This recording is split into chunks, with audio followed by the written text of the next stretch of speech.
Okay, so the next strategy we're going to talk about is Principle 2, which is having a positive learning environment. So why might it be important for your children to have a positive learning environment?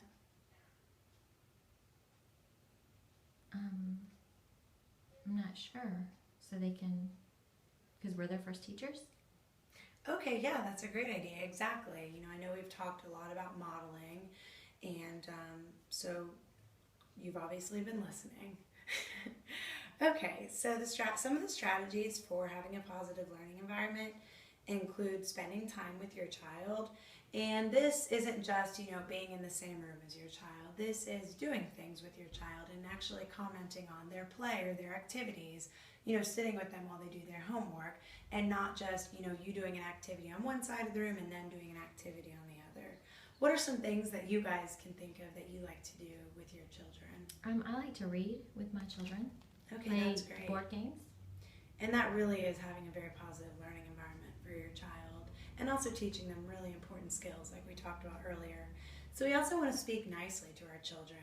This is important because our children are really going to pick up on our tone. Sometimes we might not even notice the way that we're speaking, but when we speak nicely to our children, they're really going to pick up on that, and they're going to be more receptive to what we're saying. We really want to chat and listen often with our children.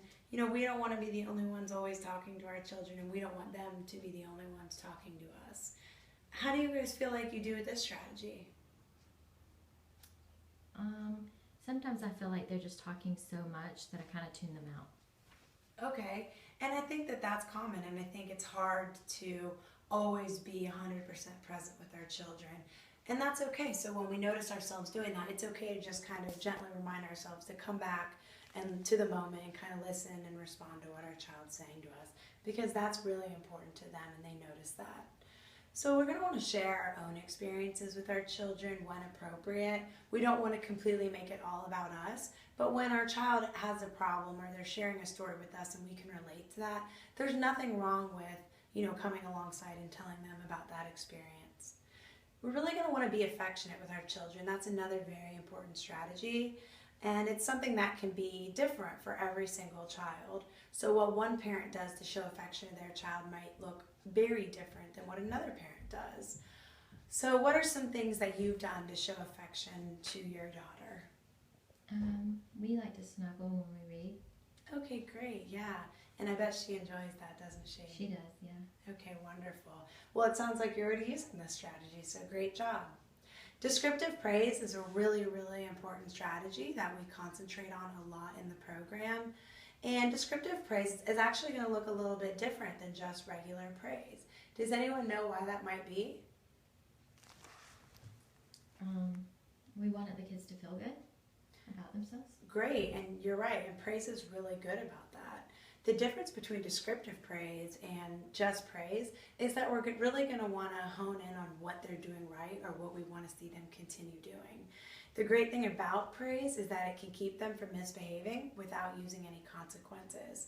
So an example of descriptive praise might be like, look how quickly you cleaned your room, great job. So we're really using an exact example of what did they do that we liked, which is cleaning your room very quickly or when we told them to, and we're telling them good job, that we appreciated them doing that. Can you guys come up with another example? Good girl for being quiet. Okay, great job. So you really use that descriptive praise, exactly the way I wanted you to. So, you said exactly what you liked them doing and you praised them for that behavior. So we want to give our children attention, and like I said before, this goes back to really paying attention to them, commenting on what they're doing, and actually spending that time with them, and not just, like you said, it's so easy maybe to tune our kids out sometimes, but making sure that we're coming back to them when we notice ourselves doing that. Using incidental teaching, can anybody give me an example of that, or do you guys know what that means? When they come to you and ask for advice, like say they're having a problem with their friend, and they come to you and ask you, like, what should they do?